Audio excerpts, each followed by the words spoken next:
نحمدہ و نصلی علی رسولہ الکریم اما بعد فاعوذ باللہ من الشیطان الرجیم بسم اللہ الرحمن الرحیم رب اشرح لی صدری ویسر لی امری واحلل عقدۃ من لسانی یفقہوا قولی ربی یسر ولا تعسر وتمم بالخیر اللہم فقہنا فی الدین۔ سورۃ آل عمران آیت نمبر 56، لفظی ترجمہ اور تفسیر۔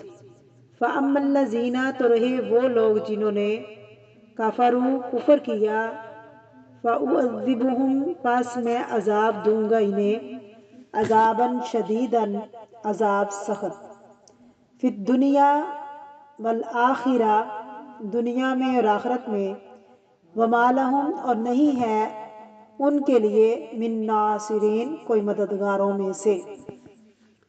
تفسیر۔ بسم اللہ الرحمن الرحیم۔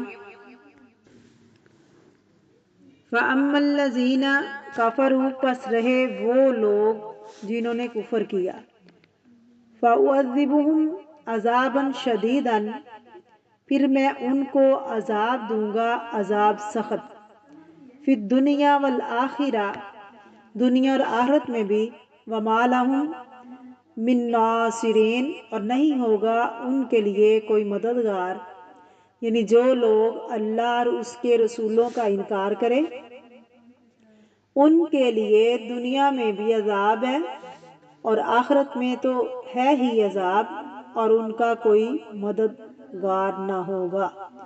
دنیا میں عذاب کی شکل ضروری نہیں حصی ہو، معنوی عذاب بھی مراد ہے۔ معنوی عذاب کی کون سی قسمیں ہیں؟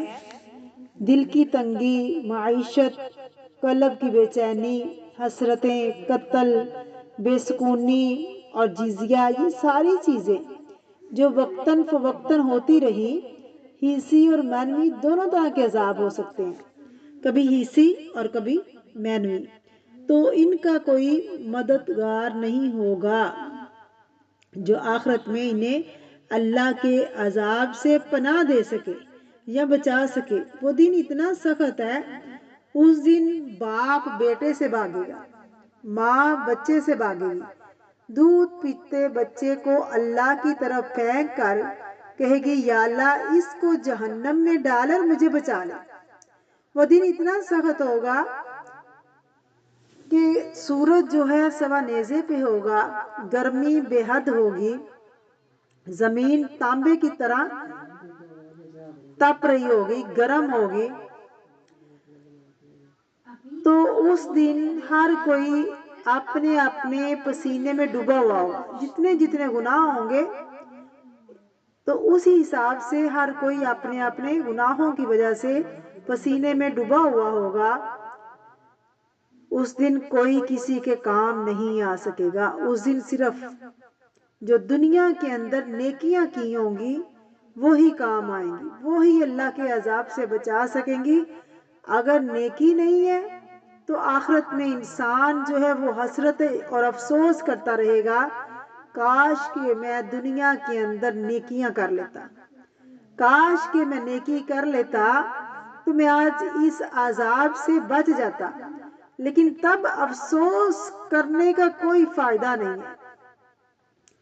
افسوس کرے گا بھی انسان، اللہ سے کہے گا کہ یا اللہ مجھے ایک دفعہ دنیا میں بھیج دے، میں جا کے نیک عمل کروں گا۔ اللہ فرمائیں گے نہیں، دنیا ایک ہی دفعہ تھی، میں نے پیغمبروں کو بھیجا، رسولوں کو بھیجا، لیکن اس کے باوجود تم نے انکار کر دیا، تم نے نیکیاں نہیں کی، میرے رسولوں کو جھٹلا دیا، میری کتاب کو جھٹلا دیا، اب تمہارے لیے سخت عذاب ہے، شدید عذاب ہے، اب کوئی نہیں بچا سکتا تمہیں۔ استغفر اللہ۔ اللہ تعالی ہمیں اللہم اجرنی من النار، عذاب سے بچائے۔